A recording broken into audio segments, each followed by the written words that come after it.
order.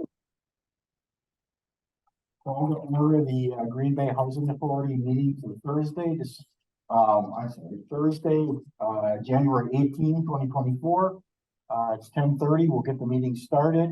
We've got roll call. Item C, approval of the agenda. You want to have that. Is there a motion to approve the agenda, or are there any changes to it? I'll make that motion to approve agenda. And a second to approve the agenda. Any additions or modifications? Hearing none, all in favor signify by saying aye. Aye. Aye. Any opposed? Motion carries. Approved. Moving on to approval of the minutes from the November 9th, 2023 special meeting of the Green Bay Housing Authority. Are there any additions or corrections to those minutes? Hearing none, is there a motion to approve? I'll make that motion. Is there a second? I'll second.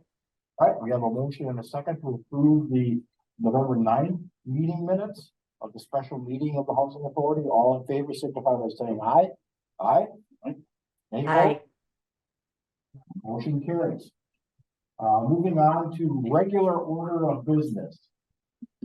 Consideration with possible action on approval of the June 30, 2023 audit report. Bill, we didn't do the approval of the minute. Oh, We I'm just did. sorry. Oh, just did. Yeah, that was the minutes? Yep, we just voted on it. Oh, oh. Okay, so, consideration of the approval of the, audit. So we had our audit here a couple of months ago. It all went very well. So a couple of highlights are that our net position, which is the assets of a public housing authority, exceed our liabilities. So we have more assets than our liabilities by $7 million. Yeah, that was good. So this year we increased our net position. So we had more revenues than expenditures by about $349,000. And a lot of that was due to more revenues. So when we switched over, having a full year of scattered sites, on the new thing, we did make more money. So look at that. I won't lie to you. So, this was sent out early to everyone. Does anyone have any questions on it? So pretty good. I did review it and met with the auditors. They had no concerns for us. They never do, which is good. Anyone who's worked with our accountant knows that we're the bird dogs. Make the motion. Second? I'll second. No. Got it. All right. We've got a motion and a second to approve the June 30, 2023 audit. Any additional questions before we vote? Hearing none, all in favor of approval signify by saying aye. Aye. Any opposed? Motion carries. Right, moving on to informational. Update on RAD Section 18 redevelopment project. All right, I see Paul is on the line. I don't see Ted. So we closed the deal in November. It was official. It was, I'll tell you, Paul, the emails that came through I've never experienced anything like that in a closing. That's probably normal operating business for Paul, but I'm so glad we hired our own attorney for this deal, and Dick Chili as well really helped us. And this is a very difficult transaction with a lot of players. So that's completed, that's done. So now we're moving forward. You might have noticed that we have a new entity, we have a new meeting today called HAM. Yes. The Atlantic Bradley Waters, HAM. Need a beer. So, welcome to Wisconsin. So that's an entity, and maybe Paul, I mean, we've got these 3 meetings, but maybe this is a good time, Paul, to just talk about the entities, because HAM is only going to meet once. It's made up of the same board members as the GBHA. It needs an annual meeting once a year. And that's what's going to happen today. UB Properties 1. It needs an annual meeting now as well, and we'll be meeting once a year, I think, for the properties as well. Because really GB Properties 1 are the land owners under the land of scattered sites. Okay. Correct. GBHA owns the land under the land. And so that's why these entities exist. And then explain HAM, explain the Housing Authority Managing Member, Paul. Yeah, you do. I'll make a motion to open the floor. Is there a second? Got a second? All in favor, opening the floor, signify by saying aye. Aye. Any opposed? Motion carries, floor is open. Okay, hi, everybody. Do you want me to kind of just walk through the entities real quick? Yes, that would be, I think that'd be helpful.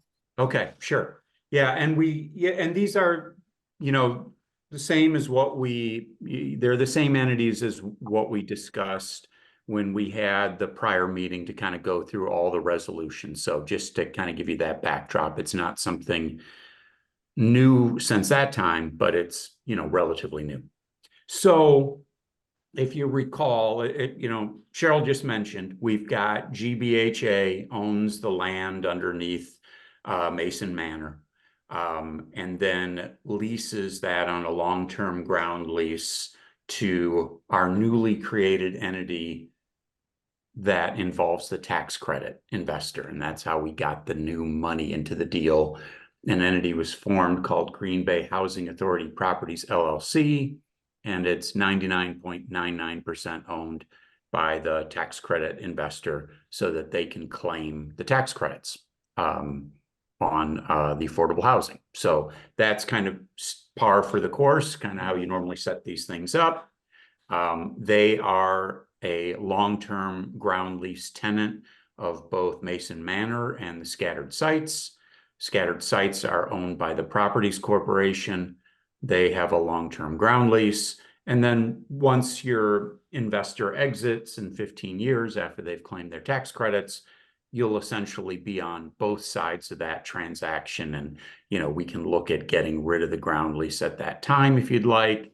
It's kind of all, you know, we'll have to work with HUD undoubtedly, and who knows what the process will be 15 years from now. But the long and the short of it is the tax credit investor will leave after 15 years and you'll really be on both sides of the transaction. So that's the entity at the top of the organizational chart, if you will. Beneath that entity, like I said, is owned 99.99% by a tax credit investor. The other 0.01% is owned by Green Bay Housing Authority Properties, MM LLC, and the MM stands for managing member. So this is a common way to do it again, where you have, we have a very small interest in the LLC for tax credit purposes, but it is the managing member interest. So it's the entity that kind of goes about and runs the LLC, if you will, subject to any investor approvals that we might have to get.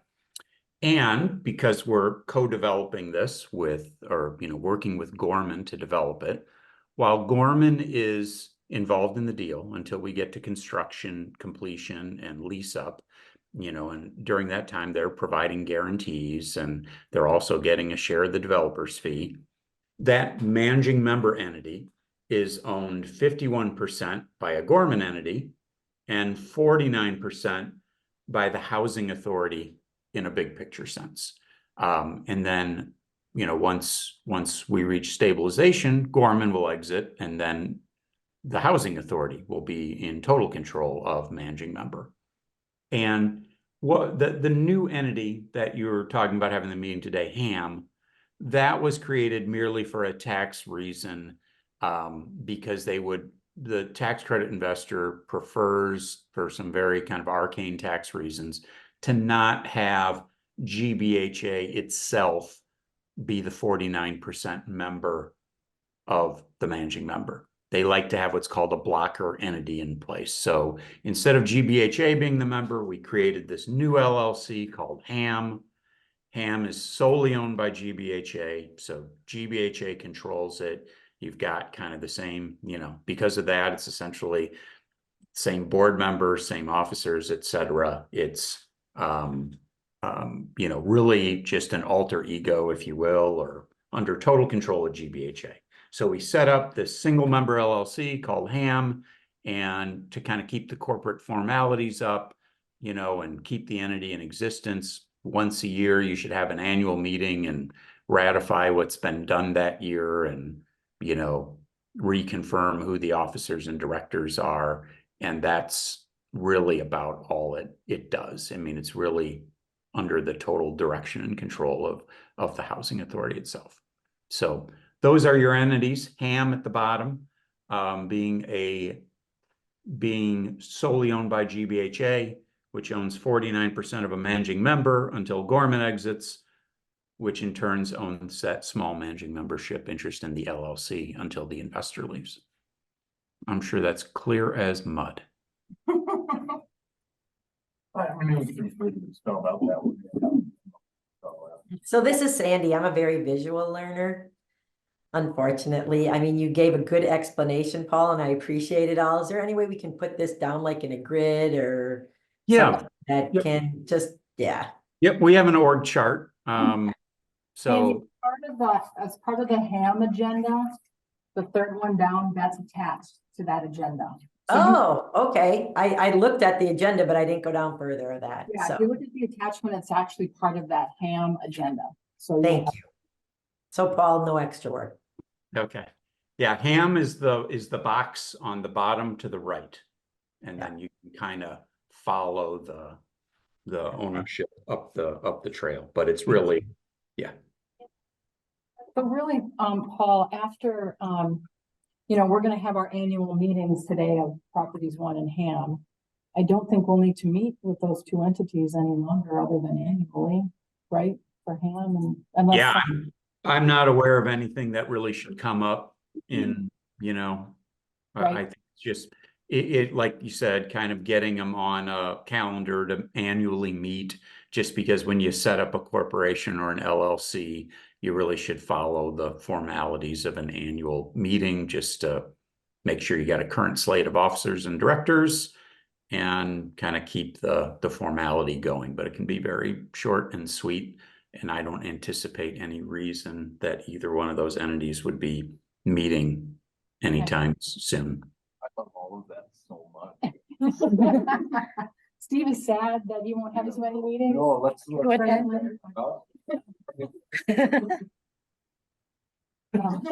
Which is good. And then, of course, the GBHA as an entity still exists, still meets. We still work as a housing authority in providing, housing. You're recording Services it, so shame on me, right. but still kicking ass. Exactly right. So, all right, thanks, Paul. I think, does anybody have any questions for Paul? Nope. Sweet. Make a motion to close the floor. We have a motion to close the floor. Is there a second? I'll second it. All in favor of closing the floor, signify by saying aye. Aye. Opposed? Carries. Floor is closed. And then I'll say, if we just you want to give an update on kind of what's happening at Mason Manor as far as where we are with our tenants and. So roughly 2 weeks ago, our first quadrant that will be going under construction received their 30-day notice from the Gorman relocation staff. And it's about 20 individuals right now in our first quadrant.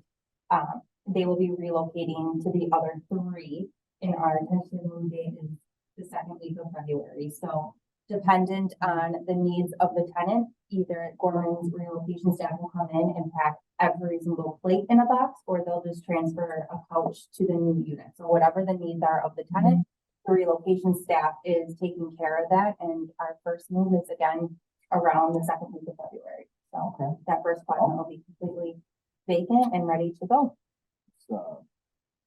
Spirits up about all that. Very excited now that we have some vision boards and pictures that are coming in and the project is actually coming to fruition. They can see and touch stuff. I think our tenants are very excited. Right. That's great. And Landmarks Commission, put their formal stamp on the project at Mason Manor. Is that the certificate of appropriateness? It had already gone through the State Historical Preservation Office for approvals, but to local, isn't it? So, Exciting, because it seems That's good. And there was, yeah, Steve was there, I saw it, but he abstained.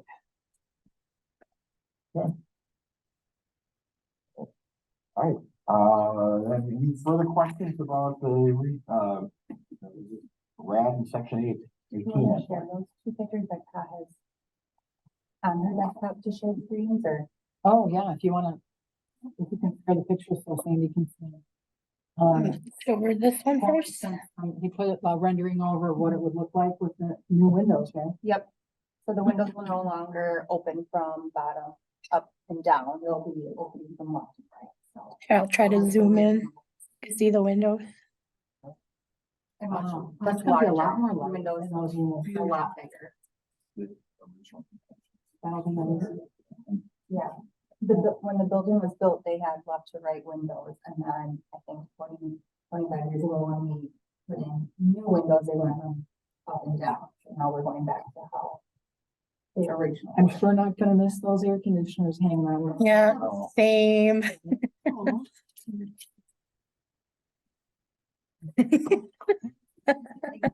Steve's still on there. And there's another. Yeah, there's another picture.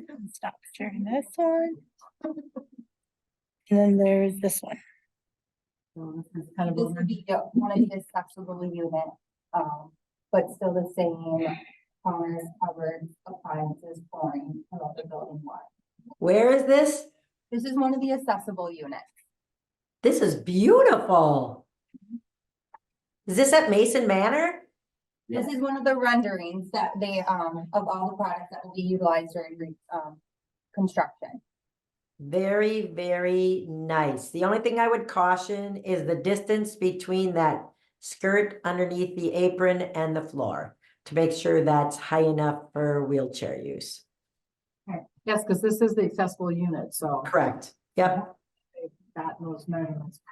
Correct. And just another thought, is that fan above the oven, does that have a remote? Or where is the on off for that? That's That's a good one. We will pass that along, Sandy. Okay, thanks. Is that hardwood flooring? Was that- Link. Like a vinyl. Last week. Yeah. Gosh, that's really nice. Mhm. We know. we've been- Do you have a picture of the bathroom perchance? We do not. We These do are the not. only two renderings that we have Darn, So far. okay.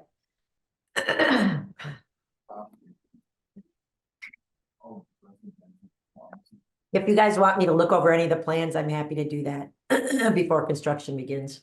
You can speak on that. What are we doing for equipment procurement? With the top of the stove aligned with the ADA color. So is the stove an accessible height of the accessible counter, or do you get? Who's procuring and responsible for the? I know we were trying to set up a meeting to go. I guess where they would find changes that align with the ADA color. You don't always have to go with a no oven. You have to have an oven somewhere else. and you have to be I think your manufacturers will make it kind of fine.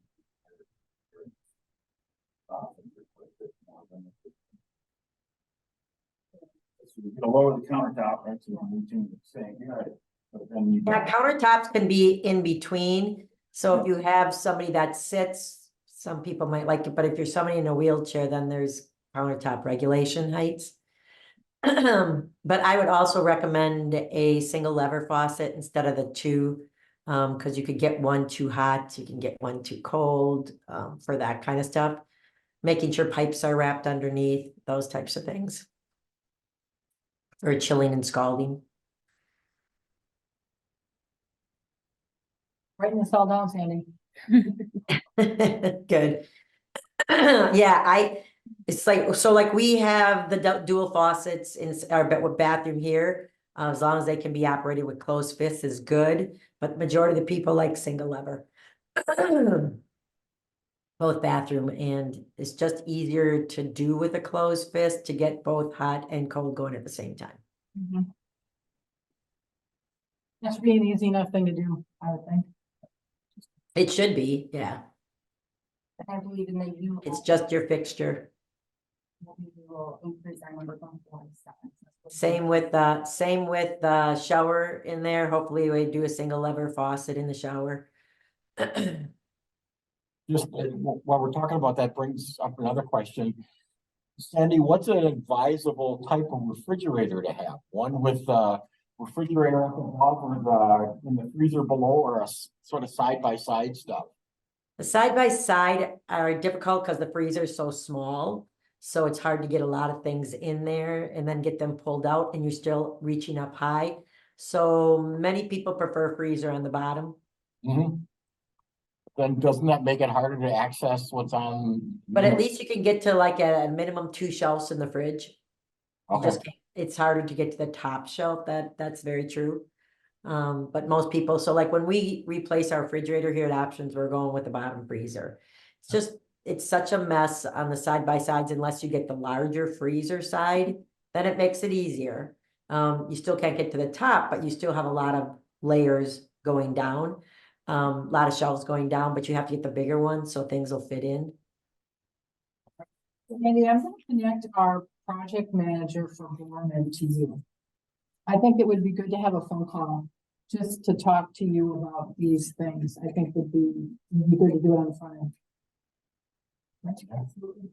Yeah, I'm sure that skirt underneath the sink is probably high enough, so from the bottom of that skirt down to the floor is what we look at for that height. And so as long as it hits that height, I can't think of it off the top of my head right now. But then, and making sure there's enough going back with the pipes being wrapped, so nobody chills or scalds on those. Oh, that's just really pretty. I just keep looking at it saying, oh, I would have loved something looking that fresh and clean when I was living in a 504 apartment, so years ago. Tiny, but very nicely laid out. Any further questions? Looks good. Moving on then, informational GDHA bill. That was in your packet sent out. We had November and December in there. Are there any questions? Nope. Anybody have any questions? Going forward, there probably will not be many because they are all moving over to the new entity, which is the Green Bay Housing Authority Properties LLC. That's where the check will be written out of. So it will be very minimal checks written out through here, and it most likely will just be to the city for that cost. Okay.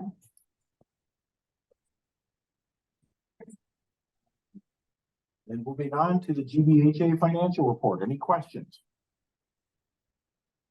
Go ahead. Those were also in your packet.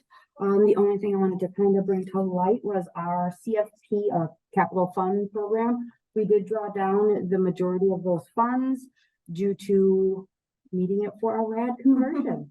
So I drew down all those dollars. We have just a little bit of funding left for some additional money that was given to us later on. But for some reason, that is not accessible to me to draw, and I have to reach out to our field representative down at Milwaukee to find out why those aren't accessible. But those would just be for admin dollars anyways, which is all the work that we put in to get. But most of that is cleared up, and we won't be receiving any more of that funding because we're no longer public housing in that. Any other questions or any questions? Moving on to the director's report. Just want to let you know Gateway Collective is still on hold. Okay. We've not heard back from them for the bonding that they were requesting, so maybe they'll come back in February. And then just really, as a housing authority, we probably should start thinking, I know these guys are going to be busy on site in Mason Manor, but as a housing authority, one of our goals, at least for our department, is going to be the creation of units, housing units. So we should think about that. We still have funding available in the housing authority to assist in creation of units. So we'll be working on that this year. Okay. No, instructions get moved, like, good to maybe if we put one of our meetings back over there. So we can take a look at the unit before we turn it over. Nice to walk through. You want to do that in February? Party. I wanna see a bill. Well, take a look at what the schedule is. We don't want to cause any problems with us. I mean, sort of opening it up to the public with all kinds of construction stuff going on. So it's, Yeah, it's a public meeting, so it's. Yeah. gonna be open to the public. Is our meeting room in phase one? Yes. Oh, okay. Well, maybe we'll meet here. So there is going to be a meet the team. That's gonna be set up for our residents, Okay. scattered site in Mason Manor. Did this get emailed out to you? You probably all got it. It's Wednesday, the 31st of January at 9. That's gonna be in the community room. So stop down if you can, and you know, you can see something for us as well. You can also meet the Gorman construction team that's gonna be there. Oh, yeah, that's right. So we invited the board. Yeah, okay.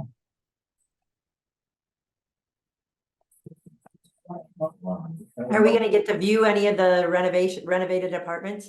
No, won't be renovated. This is like kickoff. Oh, gotcha. Okay. So I think there's a unit that's gutted.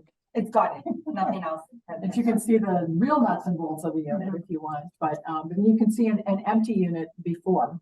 Okay. You can see that, but then I think they're just gonna talk about, you know, process and how it's gonna work and so, Okay.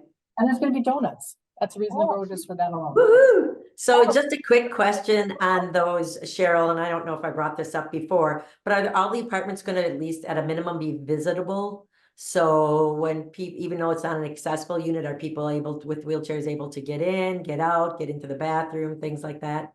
Doors wider? If they're gutting these places? Not sure. That's a big, good question.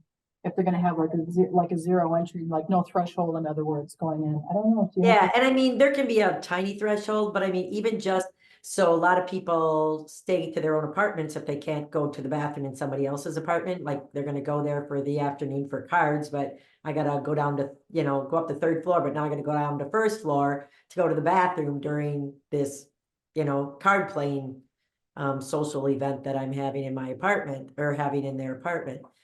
So it's just not necessarily that you're making everyone wheelchair accessible, bathroom, bathtub area or anything like that, just doors wider. So, cause I remember that was many of the issues, when I was living in, at Fort Howard, was just trying to get into somebody else's bathroom with a wheelchair. It never worked. On the list, follow up. Thank you. anything else for the director's report? Well, that was a short one. Just as a question on any COVID issues that we have going on? It's been quiet. Yes, no COVID issues. More in City Hall probably. than- Yeah. All right, very good. Moving on to the occupancy report. I believe that was in your packet. I believe we have 42 right now, 42 units that are vacant right now. So again, that's holding for our relocation. And then probably in the next year, we'll start filling once we get to the third or fourth quadrant of construction. Any questions? Then we'll move on to the date of next meeting, February 15th, 2024, 10:30 a.m., right back here. Yes. Okay. Anything else before we adjourn? To our next meeting. All right, motion to adjourn. Do I hear one? I'll make it. A motion and a second to adjourn, all in favor? Signify by saying aye. No opposed. We are adjourned.